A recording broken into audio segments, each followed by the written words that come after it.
Good evening and welcome back to Sports Talk ATL. I am Chase Earl, joined by Alex. Lord, what a wild week it has been for the Atlanta Hawks, who are now, this is not hyperbole, they are now one of the favorites in the Eastern Conference to come out. They currently have the fourth best odds, and they've made a bunch of moves. Kristaps Porzingis, Nickeil Alexander-Walker, Luke Kennard, Asa Newell picked up a 2026 first-round pick, more favorable of Milwaukee and the Pelicans, which we'll get in later because there could be some implications about a much bigger star surrounding that pick. So far, what do you think about this Anzi Salah out there cooking? And frankly, the praise you're getting from the national media. I mean, Shams Charania, pretty much Tim Bontemps, everyone just kind of recognizing that, wow, the Atlanta Hawks are doing some good stuff. I think Adam Silver is also going to be taking notice because, it's not New York or Los Angeles or Miami or, one of the big – it is a top 10 market in the NBA from a viewership standpoint in terms of what it could be. I think technically it's like seventh, which might surprise a lot of people, especially some, Indiana fans. Not a big market. OKC, not a big market. Not good finals ratings. And we're getting into this, the NBC is now taking over basketball, Sunday night basketball. You want to talk about a team that you can capitalize on and maybe a market that's, saturated but hasn't yet been, squeezed for all it's worth. I mean, the Hawks are going to be an up-and-coming team in more ways than one. And it obviously starts with Anzi Salah, who I think we should, I did something on it, and it's completely speculative, but, I'm just going to go out there on a limb because there is no ramifications if I'm wrong. He is the driving force behind the Zachary Rizier pick and then the Dyson Daniels centerpiece of that DeJounte Murray trade. It's abundantly clear.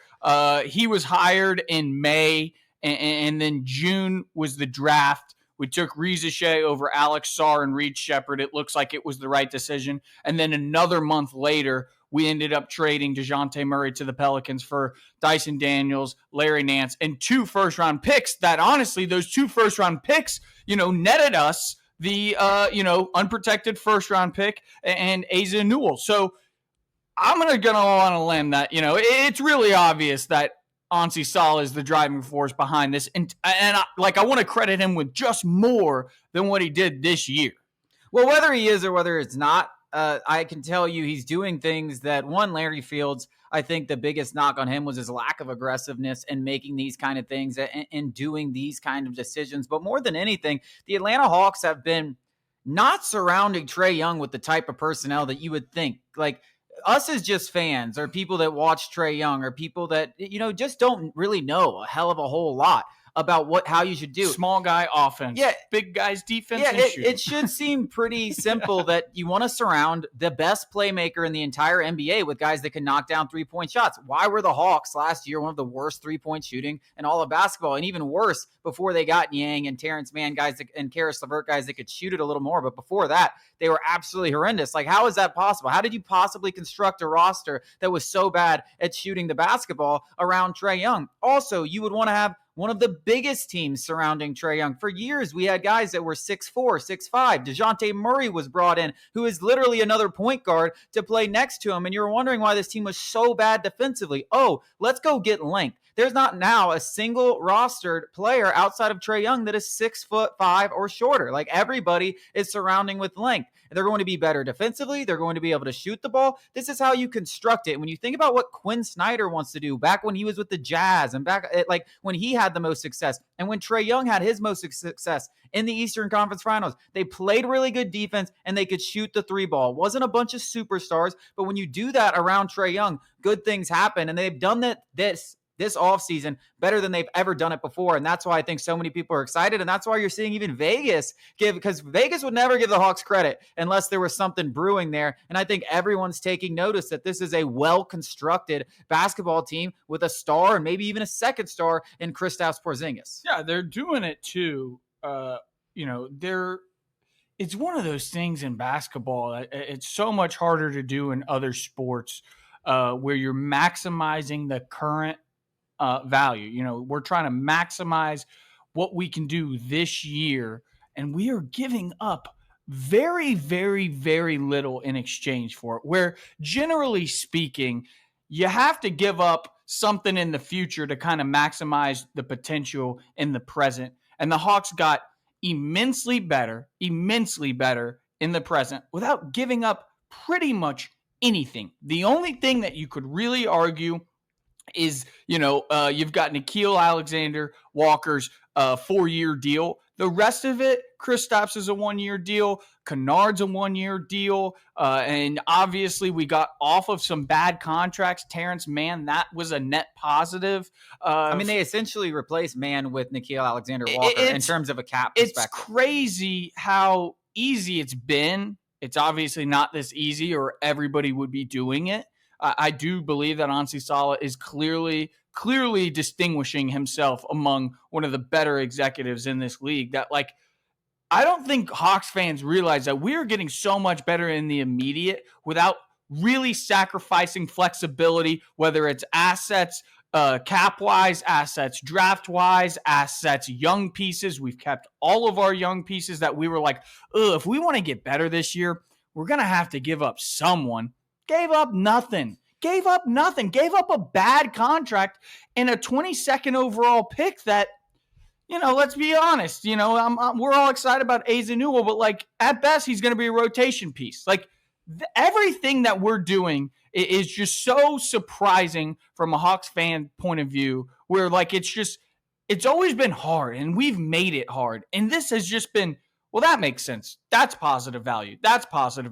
Every single move has been positive value for the Atlanta Hawks. It's unbelievable. Yeah, the way that you look at it, and if you want to get deep into the numbers, they're $8 million under the salary cap right now. Chris Haynes even reported that they're not even close to none. So maybe we possibly see them go into the luxury tax threshold. I don't know what else is out there. Definitely have a need for a backup point guard to pair with Kobe Buffkin and Trey Young. And I think a third center is almost a necessity when you think about Kristaps Porzingis injury history. So not any huge needs, but it's interesting to hear that they're not anywhere close to done. And maybe we finally do see them go over the tax, which has been such a hindrance. But I agree. $41 million comes off the books. $42 million really in Luke Kennard and Kristaps Porzingis. You can make decisions. Maybe you bring him back at a lesser rate. Maybe you bring him back at a higher rate. However those deals work out. But you think the salary cap is going to increase likely. It usually does around 10% every single year. So next year it'll be around $200 million.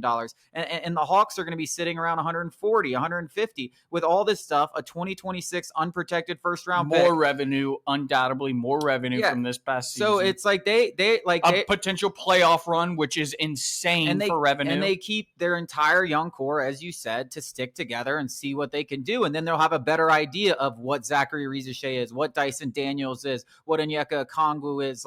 Is he a starting center? Do you need Kristaps? Are they a good fit? Is Zachary Rizachet a budding all-star? Is Jaylen Johnson an all-star? Can Dyson Daniels take? So they have a better idea of really what they have next season than they do right now. We're all happy about what they could potentially have, but we don't really know. That's the perfect thing. I wanted this year where everybody's talking about trading for this superstar and that superstar, and it's you have to do the balancing act of we already went through it with the Kevin Huerter, Cam Reddish, DeAndre Hunter core, along with Trey Young and John Collins, where it's we got to see this core through. We got to make sure that this core isn't as silly as it sounded. The Golden State core, because it had similarities, and obviously that's one of one. But I'm just saying, and then we obviously blew that.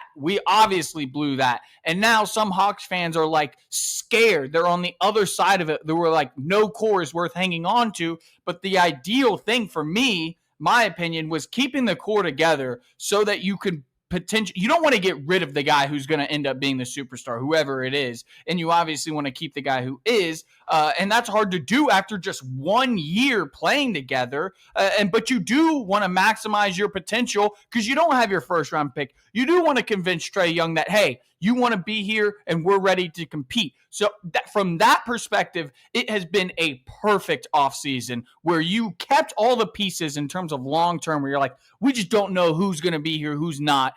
And you're also maximizing 2025, 2026. Yeah. Fourth best odds in the East. Yeah, is it ridiculous to think? If you think about OKC, and obviously, again, we're talking about the prime examples of these young cores best case scenario kind of blossoming together, right? But where is OKC's second star? And the answer is Jalen Williams, right? But is it ridiculous to say that Dyson Daniels could have? I mean, look at the jump that he made. Obviously, we know defensively, but Dyson Daniels by the end of the season was a really, really good offensive player. And he's only 21 years old last year, going to be 22 or 23 this year. It could be another step. Maybe he does become a 20-point a game scorer that gives you 5 assists as well and starts to improve dramatically as a 3-point shooter, which we saw him take a huge stride in. And obviously, he brings a defensive player of the year kind of attitude with him. So it's not ridiculous to say any of those things. And I understand the people that want him to keep him together, but, and that's what we have to get into the next segment. There is a name that is becoming very, very intriguing as of the events that happened today with Damian Lillard, Miles Turner,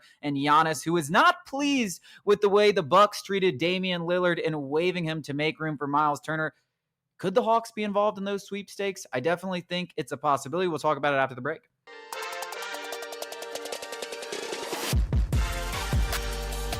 The first real bombshell of the offseason dropped very, very unexpectedly when Miles Turner inked a deal. Everyone thought he was going to stay with Indiana, a 4-year, $107 million deal with the rival Bucks. And in the event that happened, Damian Lillard was waived with the biggest buyout we've ever seen in NBA history. I believe it's $113 million in total that's now spread out over 5 years. So 23 or something odd $million a year. They will be paying him over the next 5 seasons on top of Miles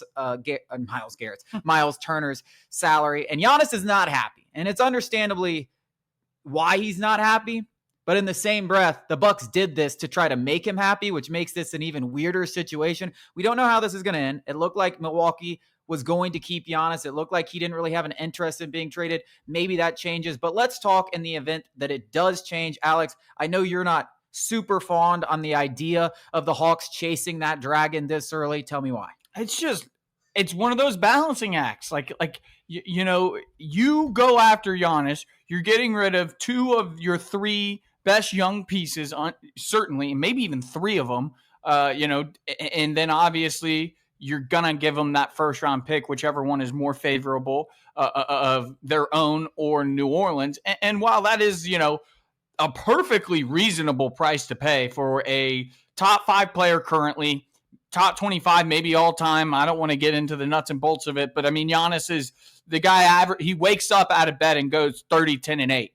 He is a one-of-one kind of a human being. He's already won a championship. He's got that playoff pedigree. He's everything that, Atlanta's been hoping could fall in our laps to pair with Trae Young. I am just, you better be sure that, one, you're going to be able to extend him, because I do not think this is worth it for 2 years of Giannis. I truly don't. While you do increase your odds, you'll certainly be one of the favorites, if not the favorite, to come out of the East. And if you can win a finals, if you tell me you win a finals, you make this trade, obviously I'm making the trade 10 times out of 10. But OKC just showed you that, and I know they're one of one. I don't want to be like we are OKC, but like the days of NBA going where you need 2 superstars, you need 3 superstars is done. The way the salary cap works nowadays, it's nearly impossible to do that unless you're ready to fork over a fortune and luxury tax penalties. So you better be sure that, one, wrestler is okay. If you're on Seesaw being like, hey, we make this move, you're going to have to pay luxury tax at some point. Might not be this year, might not be next year, but at some point to keep these 2 guys, you are going to have to pay a luxury tax penalty now or then. And then you have to be sure that you are sending out the right young stars. You're sending out the guys, and obviously, if we had it our way, it'd probably be Jaylen Johnson, Riza Shea. Jaylen Johnson, Giannis are kind of, similar cats. I'm not saying they're the same, but they provide similar skill sets. Riza Shea, less proven. Dyson Daniels, he's very clearly the best one out of the bunch, in my opinion, right now, especially when you got a guy like Trey Young in the fold where you need all the defense. You just better be sure, because this is the kind of move that closes a window and snaps up whatever future window you had where we're all excited about what could potentially be. Now you've shrunken the runway, and you better be sure you can take that plane off. Yeah, it's interesting. I think the one aspect that you briefly mentioned that I think plays a huge factor in this is ownership. Now, you mentioned the luxury tax purposes, but That's obviously a huge factor because they're going to need to say that. I've always felt like if the right opportunity arises, the right player arises, that Tony Ressler, because there's billions. Like they have all the money. Loaded. They have absolutely no reason not to be paying It's the like tax. the third richest person in Georgia. So I've kind of always felt that if the right opportunity for the right superstar that's going to bring the kind of energy, and I know he's always talked about the Gulch and all that stuff to this area. I've always thought that if it was a Kevin Durant, if it was a Giannis, and it was that, that obviously plays a huge factor in that. So I do think that they'd be willing to go over for a superstar like that. And I think pairing him with Trae Young, I mean, it would be the biggest team that the Atlanta Hawks have ever put together by far. I mean, they would be must-watch television. The season tickets prices would go through the roof. So I think that's interesting. And then how much does ownership get into the meddling business, right? We've seen this in the past with Travis Schlenk, who we thought was doing a fantastic job, and then they go hard after DeJounte Murray. DeJounte Murray's nothing compared to Giannis. So if Giannis is available and they come to the Hawks and they say, hey, we want your first round pick, and Onzi's like, nah, how much do they pick up the phone and say, hey, shut up, Onzi? Because basically what they did to Travis Schlenk, or do they look at Onzi and say, man, you made all these good moves? Hopefully they've learned their lesson. Yeah, but I don't think they have. Personally, I don't think they have. Well, I don't think billionaires, I don't think they get to where they're at, and kind of do that where they're like, okay, I'll defer to you. Yeah, and they're also in the business of selling tickets. Like there's two sides to their thing. I mean, they're looking at this like, oh, this is going to make us so much money. And he has sunk a ton of money into that new develop, a ton of money. So I think the ownership thing is really intriguing there because DeJounte Murray, if they were willing to basically look at Travis Schlenk in the eye, who had done tremendous work in the draft and drafted Trey Young and John Collins and Kevin Huerter and DeAndre Hunter and all these guys that did some really good thing and make it to the Eastern Conference Finals, closer than we've ever been to the NBA Finals, and look at him and be like, shut up, idiot. Like, do you think 2 weeks of Anzi Salah, even if we're all sitting up here, is going to convince them to think that they're not the smartest people in the room? So I think that's a very, very intriguing aspect because Giannis is a totally different beast. And I'm sitting up here. If I owned a team and Giannis was available, I'd probably that might be the one guy. I would definitely leave it to the experts. But if Giannis comes available, I might be like, you know what? I don't really care what the experts say. I'm going to go take Giannis. I mean, and you got to ask the guys who know basketball on a molecular level if they think it can fit.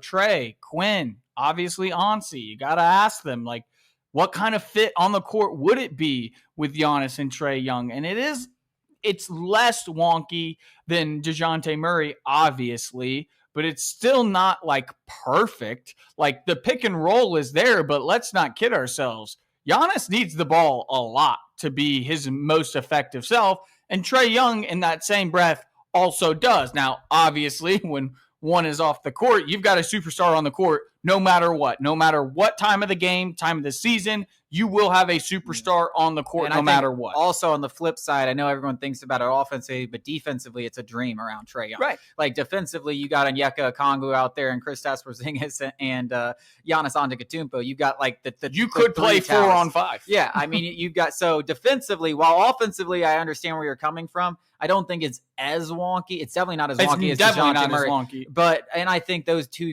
would coincide. Trey Young maybe takes a step back. We saw him already do that a bit this year for a lot lesser players than Giannis. But defensively, I think when you're talking about surrounding Trey Young, it's like the ideal fit scenario. So that's the flip side of the thing. But I understand both sides of the fence. I just think when someone like this becomes available and you have such a high leg up, I believe, on the competition because you do own potentially the Bucks or Pelicans first round pick, which nobody else, no competitive team can offer a first round pick that's anywhere close to that.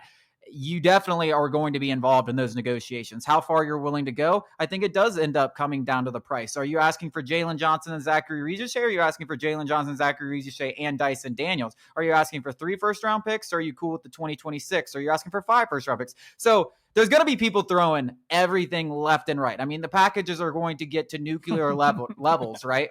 But I think it ultimately does come down to just how much they value that 2026 first round pick over maybe someone else's 4 first round picks. You got to trust your guys. I mean, you got to trust them. And I know it's been a short period, but you are paying these people to make basketball decisions, and winning is a cure all. And if they believe that Giannis, while he might give them a short-term shot, if he says, hey, we're good and we're building this thing the right way, you don't want to, we finally got our heads above water in terms of like, we owe this loan and we're finally above water. We're making money. We're paying our loan, and just take a giant loan out and hopefully we can pay it off with a win. My thing is, when is it going to be this wide open? Like, I know OKC is a very good team, but the rest of the Western Conference leaves a lot to be desired. And then you look at the Eastern Conference, and holy hell, I mean, it's an absolute mess. In that same breath, I could argue there will, and I know, again, Giannis is one of one, but like, if there's one thing we've learned, there will be another superstar available. There will be. Yeah. It's just a matter of, if it's the right timing for us and them, and then the fit with Trae, and hell, take Trae, we'll take Giannis straight up, or something, something crazy like that, where it's like, I just think, what we did this offseason was so perfect, where we kept the core, the exciting core. We are so, we think is going to be a playoff contender every single year. And we still, improved on the margins in a big way. I wouldn't even call it margins. And I'm just ready to see this team kill, bring back Larry Nance, get a veteran backup, and let's roll. Yeah, I want to bring up one more point coming up after the break, just to kind of negate that idea. Because what if things do end up going wrong instead of right?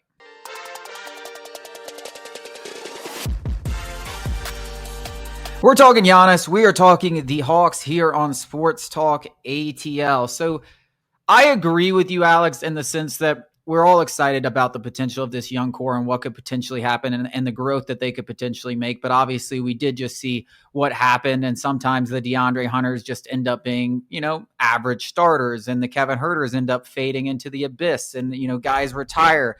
Here's another thing, though, that makes me kind of more open to a Giannis thing. Jaylen Johnson can't stay healthy. He's the centerpiece of this trade.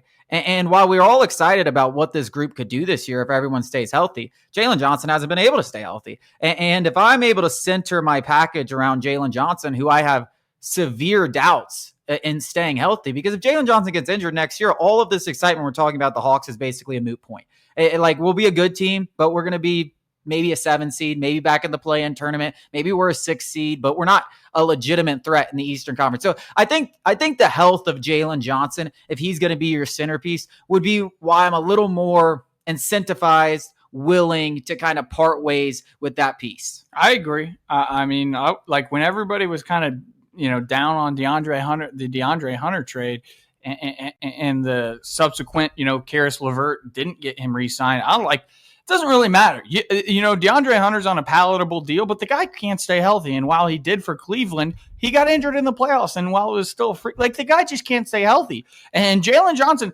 that I've said it multiple times, even just this week, that the biggest thing I'm worried about is not development. It is injuries. And, to be frank, it is the one thing that can completely derail this season, as we just saw last year. Now it'll derail it to a lesser degree because our expectations are higher.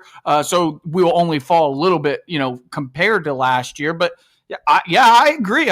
But to be fair, I don't know the exact date. I do believe Anssi Sala was after the Jaylen Johnson extension. I'd have to look it up just to make sure the dates.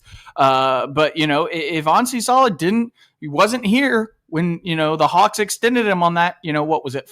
Five for 150. Yeah, so $30 million a year, which is chump change nowadays. Yeah, that's a third of the max, basically. I could see it. He's like, yeah, I wasn't here. I didn't really, love that. His fingerprints are on Dyson. His fingerprints are on Zachary Rizachet.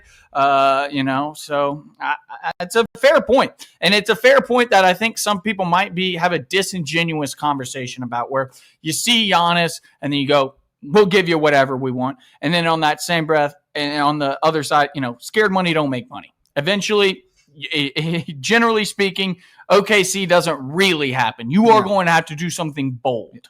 Yeah, and I think that's the thing that I think a lot of Hawks fans that would be excited about. Glad I don't have to make it. Yeah, and it's not an easy decision for all the reasons that we laid out. But I do think there's never really been a star like Giannis.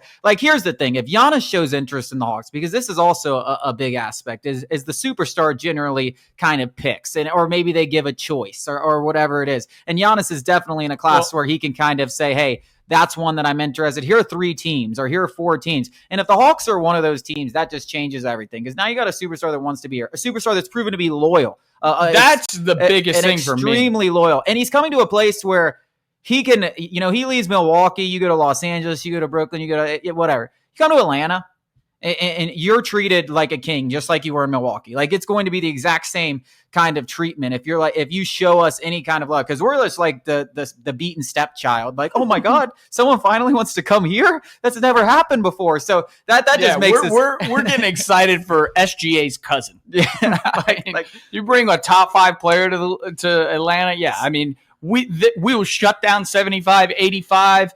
Hartsfield will shut down for the 15 minutes well, I guess he won't be flying into Hartsfield, but whatever you want. Key to the city, Trae Young's name, his number, you can take it all. Yeah. I mean, yeah. So I think there's a ton of moving parts, but the Hawks have never, ever once been a legitimate, like, we've all painted these superstars potentially coming. They've never once had a legitimate chance at landing a guy like Giannis or anything close to him, even a Blake Griffin or a Chris Paul back in the day. Never really even had a chance of landing one of them. We got late career Dwight Howard, and we were freaking out. If we ever got a legitimate chance at getting one of those guys, it'll be the first time that it's happened. And I think that tells you a lot about how hard it is to get a guy like that to come to Atlanta.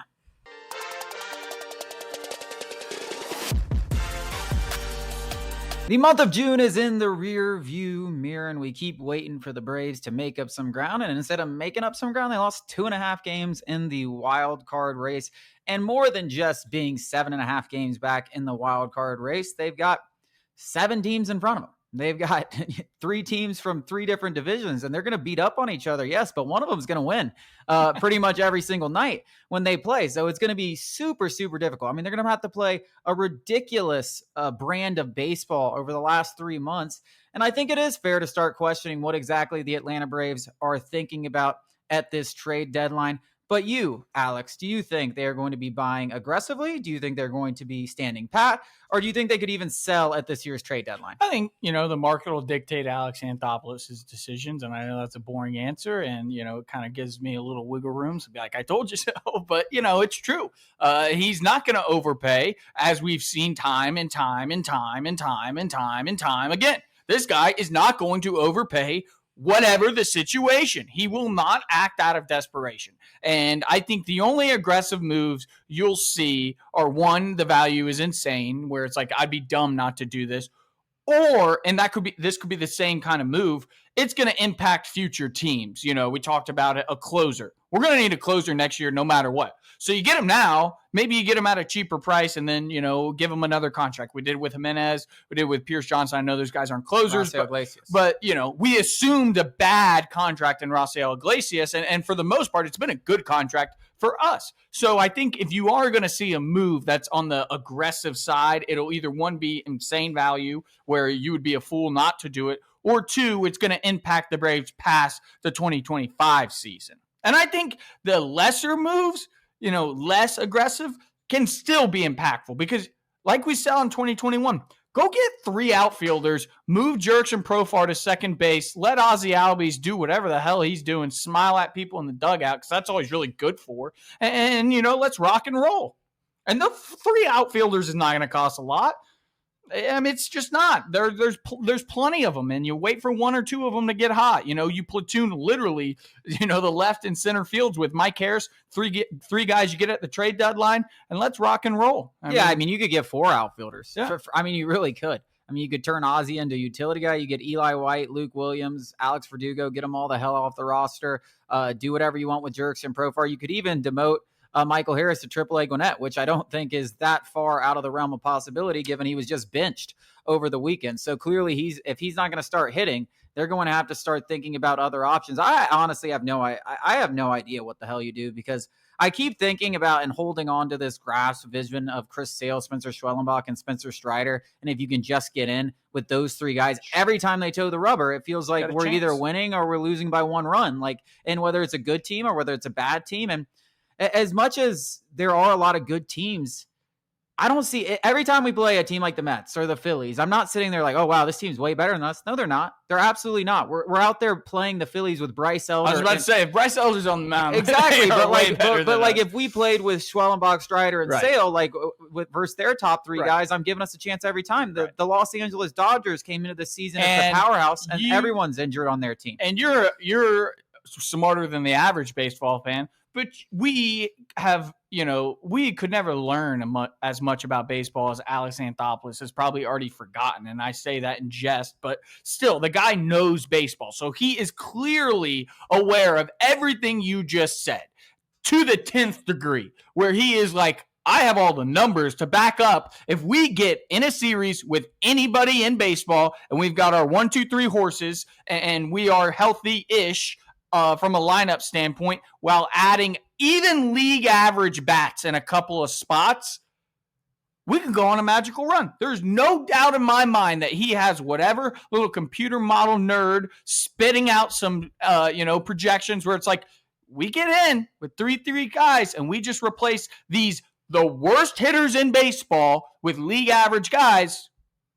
Yeah, that's kind of what I hang on to and why it's like I'm not ready to give up. But then every time I watch this team play, I want to puke. I want to puke. I mean, it's embarrassing. I keep saying it like my word of the weekend, because I was at an engagement, so I couldn't live tweet every single game. But every time I check the score, I was like, embarrassment, just embarrassing. I mean, and even when they win, I'm usually like embarrassing. And I'm more just talking about the offense because every time this pitching staff, even without those guys, remove Bryce Elder, who's good for a 13 run, absolutely walloping every once in a while. This pitching staff is giving you a chance to win every single night. Gives you a league average ERA. I mean, that's all you can really ask for from that guy. And it is what it is. And if we're talking about what it looks like, yeah, we're definitely not buying because it looks ugly. Yeah, but you can't sell because you ain't got nothing to sell. No, people go, we got stuff to sell. It's like, shut up. You want to know what you got to sell, guys? Ronald Acuna Jr. Like, is that what you're trying to do? Like, are you trying to? And I know some of you guys will be in the comments trying to convince me that it would be a good idea to trade Ronald Acuna. No, it just would. There's no world we're trading Ronald Acuna Jr. And maybe you could say Chris Sale, but the guy is just coming. He's now injured. And how does that reflect or, affect his trade value? We basically be giving up on the next 3 to 4 years. It's just not happening. It's just not happening. I mean, Marcell Ozuna, what's he going to get you? Well, what's got a tear in his hip. You know what's even crazier than fans who have real jobs and they can only pay attention to this stuff a little bit in saying we can sell Ozuna is people who do this for a living and say that we can sell Marcell Ozuna. This guy hasn't hit a home run in a month. And maybe he has. Maybe he's hit 2 home runs in the last 6 weeks. His last home run was a month ago. I mean, and he's hitting 150 this month. That's our best trade chip. Is and what's so annoying is you got guys who do this for a living. He'll add some pop to that. He doesn't. He's basically a slow leadoff hitter. Well, it's guys that don't work in Atlanta and haven't paid attention. It's the Jeff Passants. And listen, when you're covering 30 baseball teams, it's hard to realize everything that's going on with every team. But I can tell you, the GMs that are buying around the league will know that, hey, man, this guy's got a tear in his hip. Raisel Iglesias, you want a closer with a 5 ERA? We got one. He's been good for 8 innings, though, this most recent. Exactly. We got to go to break. We got some more to talk about coming up after the break.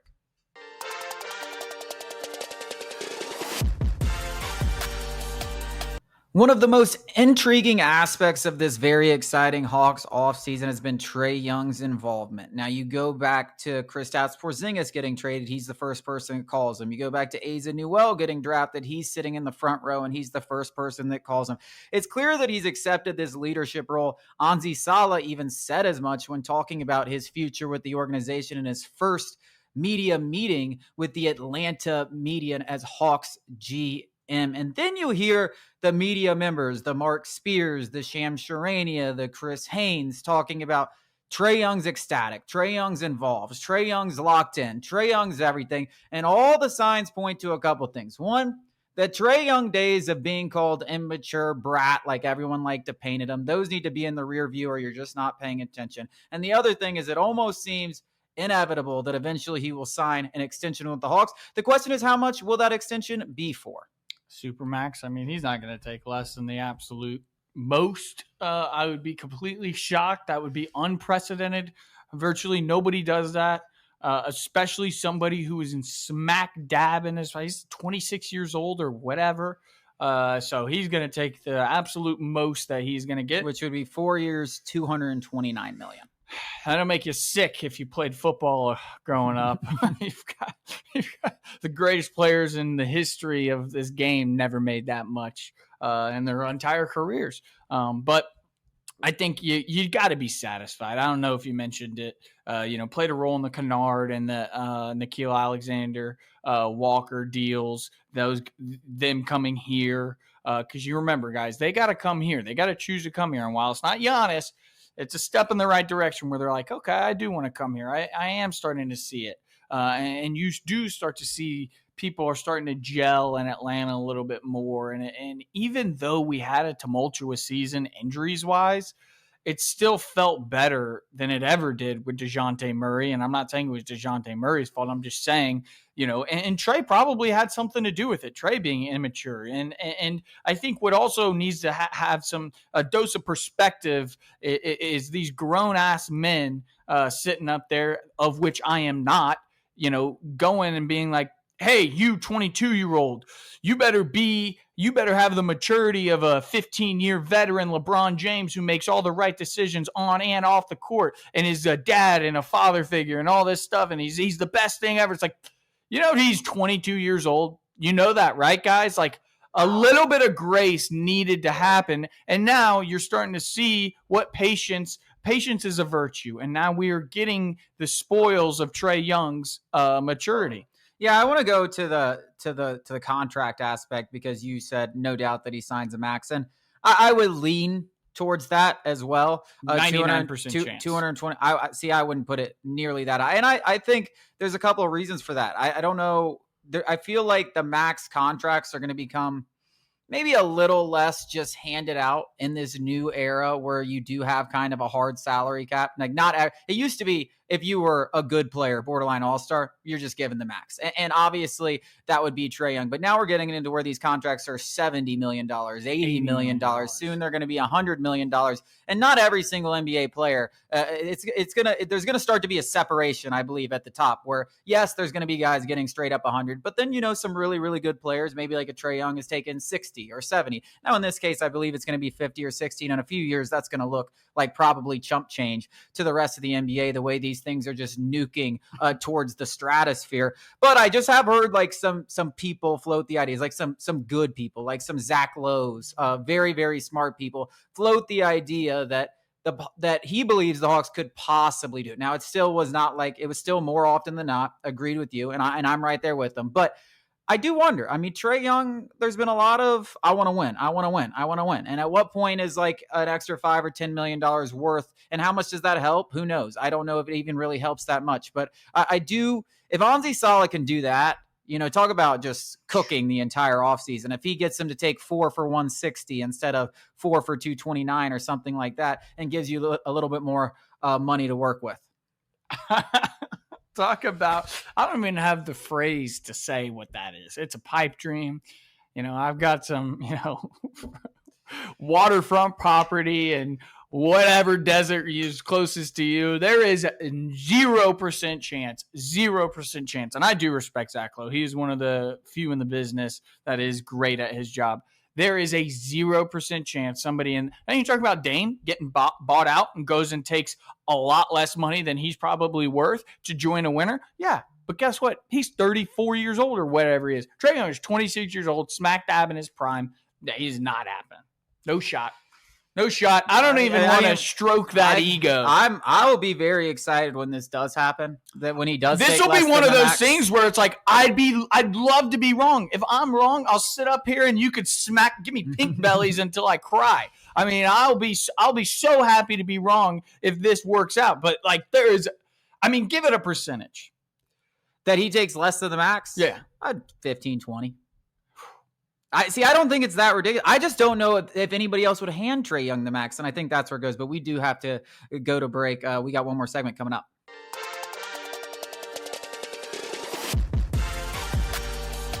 Braves play host to the Angels to open the week, and a couple of shout-outs we wanted to give to end the show. One, Travis Darnode, welcome back. Should get a standing ovation. Obviously he's not here anymore, but did some great things, was a leader in the clubhouse, undoubtedly one of the biggest leaders in that Atlanta Braves clubhouse during one of the most successful times of this organization's history. And then Ron Washington, he will not be managing for the rest of the season for health concerns.